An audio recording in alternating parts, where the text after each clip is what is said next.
자, 종부세는 서울세 해서 납부 대상 아파트 80%가 서울에 있다는 기사가 있어가지고 제가 짧게 한번 다뤄보려고 합니다.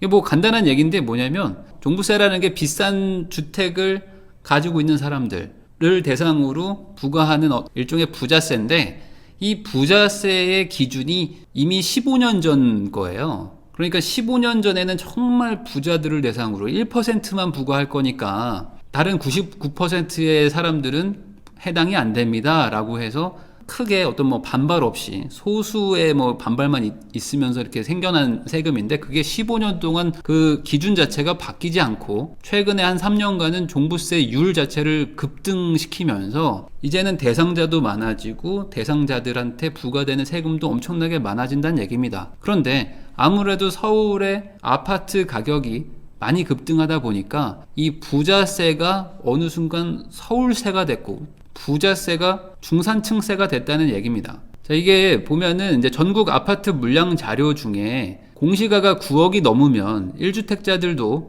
종부세를 내기 시작하는데, 그런 아파트가 총 52만 채 정도 있답니다. 그런데 그 중에 40만 채가 서울이라는 거예요. 그러니까 종부세를 낼 수밖에 없는 9억을 초과하는 아파트 중에 80%가 서울에 있다. 그러니까 서울 사람들만 죽겠는 거지. 그리고 대구, 수성구, 뭐 부산 해운대구 뭐 이런 데 있죠. 뭐 세종시랑 대전에도 조금 있지만 일부 초고가 지방 아파트들 정도만 부과가 되는데 거의 없고요. 대부분 서울에 몰려 있다. 그런데 서울에서 종부세 타깃이 되는 아파트 자체도 양이 늘어나고 있어요. 그러니까 지금 올해는 대상이 안 됐는데 내년부터 대상되는 사람들이 더 많아져요. 그리고 지금 공시가격 현실화 안에 따르면 중고가 아파트들도 단기간에 한 2025년까지 공시가가 빠르게 올라서 시세의 90%까지 따라잡게 되거든요. 그러니까 단순 계산해보면 한 2025년쯤 되면은 서울 아파트의 약 한 40%? 한 30-40% 정도가 종부세 대상자가 되게 됩니다.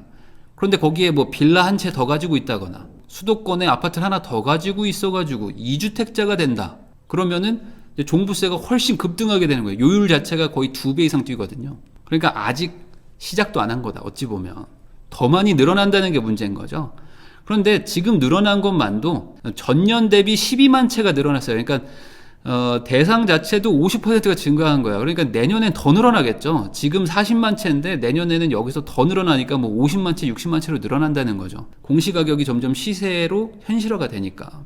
자, 그런데 이제 다주택자 물건은 뺀 겁니다. 그러니까 다주택 기준으로 생각하면은 종부세 대상자가 공시가격 6억 이상부터니까 지금은 한 채가 9억 넘어간 것만 따졌는데, 뭐 예를 들어 2억짜리를 3채, 4채 가지고 있는 사람들도 있단 말이죠.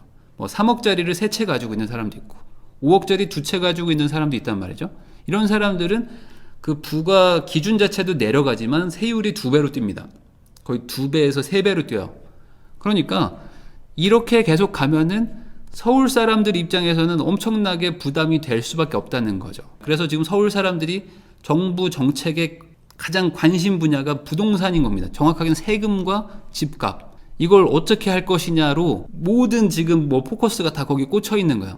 그러니까 뭐 다른 거 복지는 잘 모르겠고, 집값 어떻게 할 거냐, 그리고 종부세가 이렇게 나오는데 어떻게 할 거냐, 그리고 지금 전세가 막 급등하고 있는데 어떻게 할 거냐, 따라서 월세도 같이 올라가고 있는데 이거 어떻게 할 거냐, 이거죠. 그런데 뭐 요런 기사가 있어서 제가 또 가져왔어요. 뭐냐, 신규 대상자가 계속 늘어나는데 종부세 9억이라는 이 기준은 15년 전 기준이란 말이죠. 노무현 정권 말기 때 기준이어가지고 너무 오래됐잖아요, 사실. 그때 대비해서 물가도 많이 오르고 사람들 월급도 오르고 자재값도 올라가고 분양가도 올라가고 다 같이 올라갔는데 왜 세금 기준만 안 올라가냐 이거죠.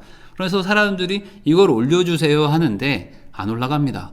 왜 그러냐면 아까도 말씀드렸듯이 이게 지금 부자세다. 이 국민의 1%밖에 안 낸다. 그러니까 서울이 아닌 데서 내는 사람이 거의 없단 말이죠.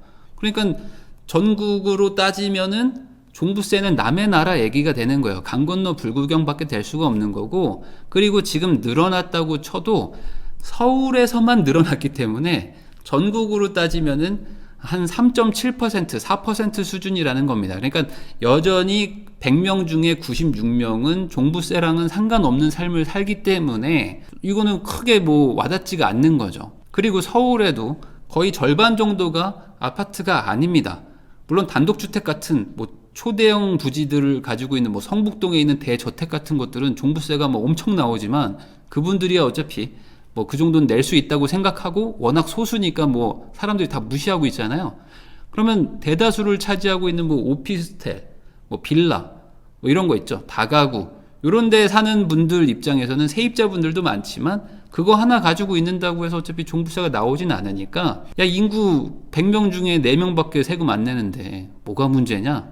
부자들은 세금 더 내야지 라는 논리로 계속 가고 있고 그것을 믿고 정부도 계속 이걸 추진하고 있는 겁니다. 그렇지만 서울에 아파트를 가지고 있는 중산층 분들 입장에서는 이게 상당한 부담이 되고 내년부터는 대상자가 더 늘어날 거기 때문에 이게 정치적으로도 영향을 줄 수 있을 것 같다라는 뭐 생각은 들어요. 왜냐면 우리나라 사람들은 남한테 세금 뜯어가는 거는 박수 치는데 나한테 세금 뜯어가는 건 못 참습니다. 세금 내는 거에 엄청 그 민감해가지고 부자들한테 세금을 뜯어가라 하면은 다들 박수 치는데 나한테 세금을 뜯어가는 순간 내가 뭐가 부자냐 하면서 결사반대하기 시작해요. 그런데 서울의 아파트가 꽤 많으니까 그 중에 한 절반 정도는 세금 부과가 된다고 하면은 이 사람들도 한 가족당 성인이 최소 2-3명 아닙니까?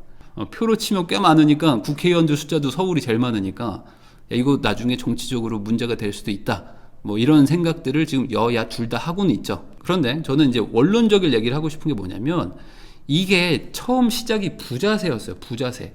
그러면 이 부자세라는 게 집을 가지고 있으면 부자냐 이거죠.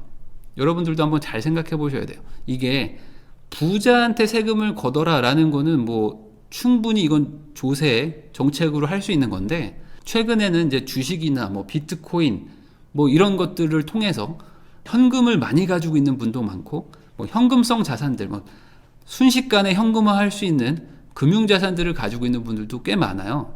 그리고 뭐 사업을 통해서 돈을 많이 벌고 있는 분들도 많죠. 물론 그런 분들도 다 소득세나 양도소득세 뭐 이런 것들을 일부 내기는 하지만 부동산에 비하면 턱없이 낮은 수준의 세율을 부과받고 있거든요.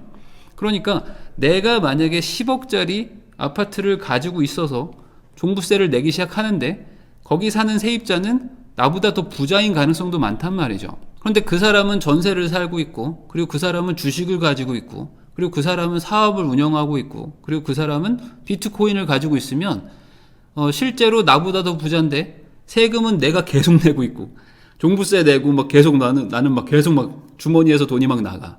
근데 우리 세입자는 아무것도 세금을 내는 게 없는 거야. 뭐 전세 살고 있고 그러면서 금융자산 위주로 가지고 있으면 부동산 하나 가지고 있는 사람들 대비해서 실질적인 실효세율은 엄청나게 낮을 수밖에 없거든요. 그러면 그런 사람들 입장에서는 아니 집값이 올라가니까 너네가 세금을 좀 내야 되는 거 아니냐라고 말을 할 수는 있지만 그렇게 따지면 다른 거 뭐 주식이든 뭐 비트코인이든 뭐 이런 것들에서도 자산 형성이 되는데 거기서의 부과되는 세율은 너무 낮단 말이죠. 그러니까 지금 제가 말하고 싶은 건 뭐냐면 원론적으로 얘기해서 부자들이 세금을 더 내는 건 맞는데 그럴 거면은 차라리 불평등 해소 쪽으로 가자. 그래서 주택 외의 자산을 다 포함하는 거죠.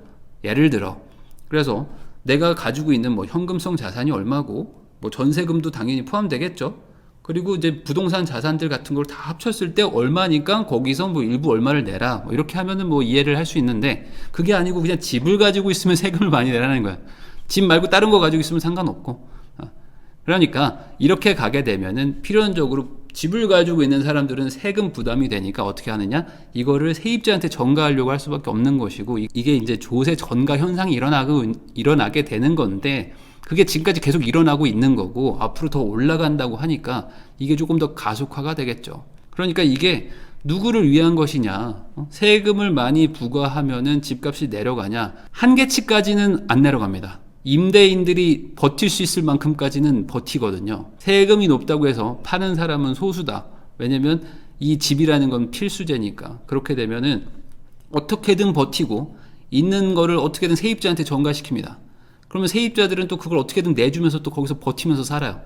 그러니까 세금은 늘어나는데 누구도 행복하지 않은 그런 상황이 오게 된다. 그런데 어쨌든 지금 이대로 계속 가고 있고요. 지금은 서울세다. 그렇지만 조금 있으면 경기도세까지 갈 겁니다. 이제 수도권세로 가겠죠? 한 2-3년 지나면. 그리고 그 다음에는 광역시세로 가지 않을까. 이게 앞으로 이제 흘러가는 방향은 보이는데 이대로 계속 갈지는 지켜봐야 될 것 같습니다.